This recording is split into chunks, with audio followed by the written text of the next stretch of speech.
వైకుంఠ ఏకాదశి అంటే కేవలం గుడికి వెళ్ళడం, ఉపవాసం ఉండటం మాత్రమే అనుకుంటున్నారా? అయితే మీరు పప్పులో కాలేసినట్టే.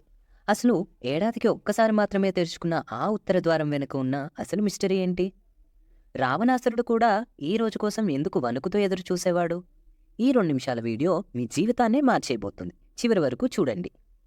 వైకుంఠ ద్వారం అంటే ఏదో గాలిలో ఉండే తలుపులు కాదు. మన పురాణాల ప్రకారం ఈ ఒక్కరోజు మాత్రమే ముక్కోటి దేవతలు భూమి దగ్గరికి వస్తారు. అందుకే దీన్ని ముక్కోటి ఏకాదశి అంటారు. కానీ ఇక్కడ ఒక షాకింగ్ విషయం ఏంటంటే, ఈరోజు నరక ద్వారాలు పూర్తిగా మూసివేయబడతాయి. అంటే ఈ 24 గంటలు యమధర్మరాజు కూడా ఎవరికి శిక్షలు వేయడు. అందుకే చనిపోయిన వారు నేరుగా వైకుంఠానికి వెళ్తారని నమ్మకం. కానీ బతుకున్న మన పరిస్థితి ఏంటి? గుడిలో ఉండే ఆ ఉత్తర ద్వారం మన శరీరానికి ఒక సింబల్.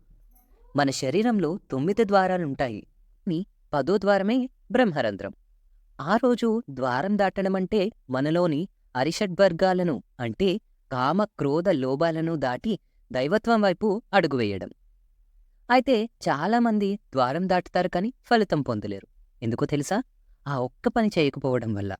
ఆ రోజంతా మనం చేయవలసిన అతి ముఖ్యమైన పని మౌనంతో కూడిన క్షమాగుణం. వైకుంఠ ద్వారం తెరిచినప్పుడు విశ్వంలో ఒక వింతైన కాస్మిక్ ఎనర్జీ ఉంటుంది.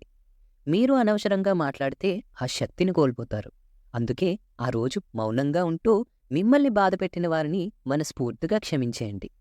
మనసులో పగ ఉంచుకొని ఆ ద్వారం దాటితే అది కేవలం ఒక సాధారణ నడక మాత్రమే అవుతుంది కానీ మోక్షమవదు.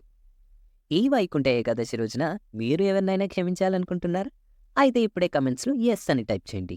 ఈ ఒక్క క్షమించే గుణమే మిమ్మల్ని వైకుంఠానికి దగ్గర చేస్తుంది. ఈ రహస్యాన్ని మీ వాళ్ళందరితో ఇప్పుడే షేర్ చేసుకోండి. ఓం నమో నారాయణాయ.